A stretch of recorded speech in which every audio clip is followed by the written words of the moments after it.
Linkin Park's new singer, Emily Armstrong, has released a statement addressing her past.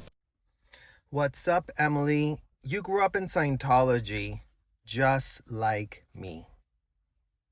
You were trapped inside commercial buildings and Scientology hotels as an underage child just like me.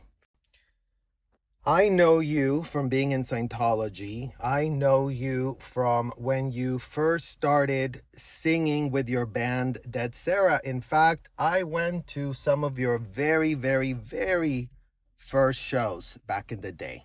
So now let's catch up to the present time. Back when you knew me, I had come out not only from my own sexuality, but come out of Scientology. Because you see, having to reconcile my sexuality required me to cut ties with Scientology 100,000%.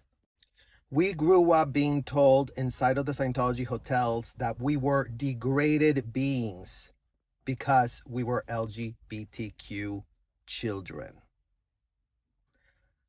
People at the hotel gave us punishments, including telling us that we had to do treason conditions because we were told that we were being out of valence.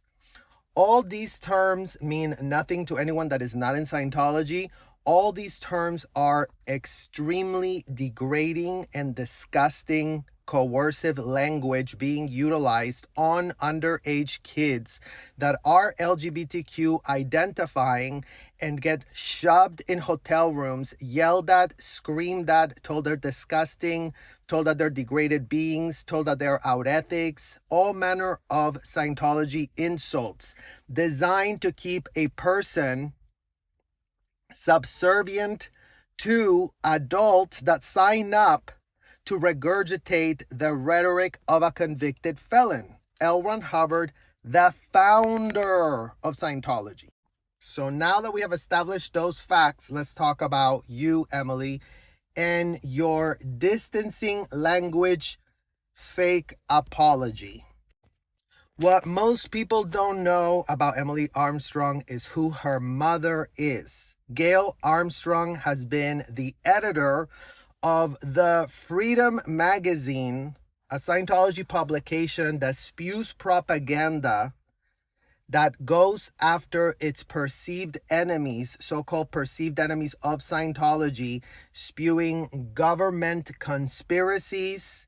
And this is who Emily Armstrong's mother is. She's the one that has been typing pitches to sanitize and try to pitch Scientology as very intellectual. And why it matters is because Emily Armstrong's mother, Gail Armstrong, is in a position of privilege in the bubble of the cult.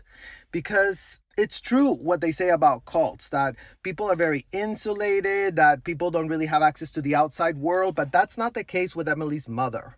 Emily's mother is highly researched, has a very good understanding of how the government works, has a very good understanding of how the legal processes work, and yet she's in there propagandaing around, lying, and selling that propaganda to unsuspected parents that get ensnared by the Scientology clause to not only take courses for herself, not only take the audits, the Scientology audits for themselves, not only to do the courses, the grooming, disgusting courses pitched by a convicted felon, L. Ron Hubbard.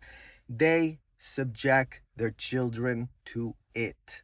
That's why your distancing language apology, Emily, is literally, please, who do you think you are stepping into Chester's shoes when you're not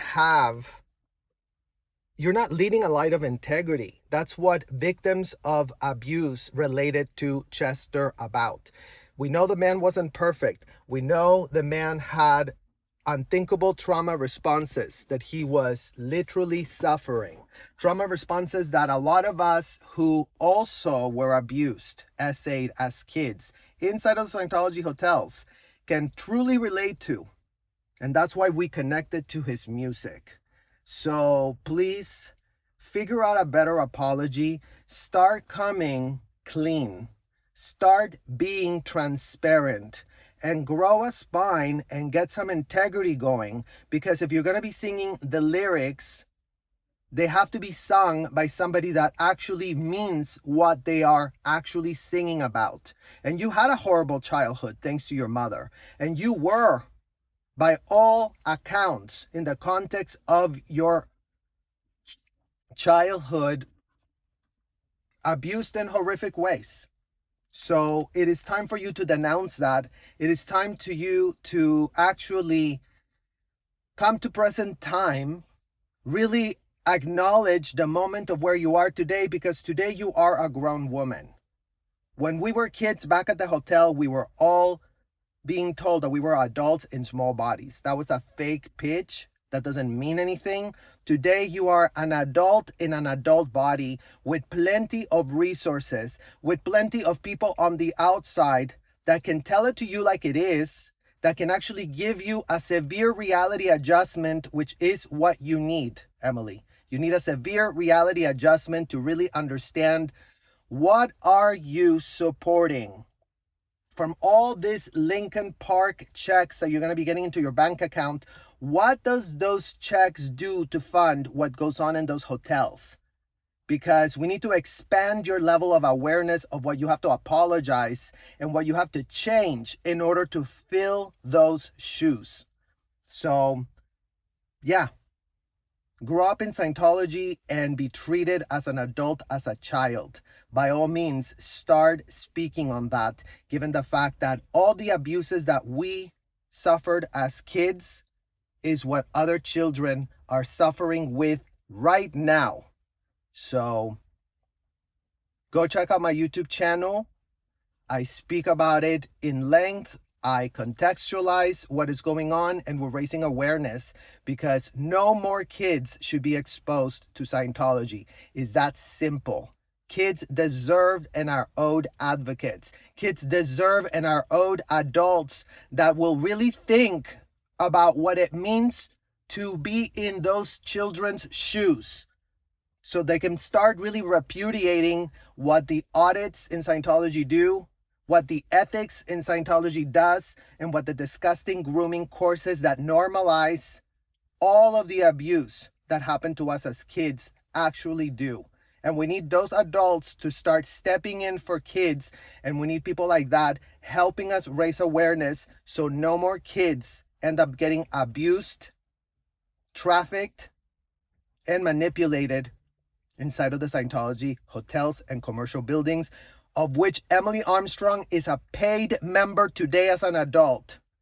So it's time to make different choices or really show us the money, because no one that is an actual fan of Chester would appreciate the type of egg that all of you have on your face for not being transparent and for trying to push something that doesn't belong.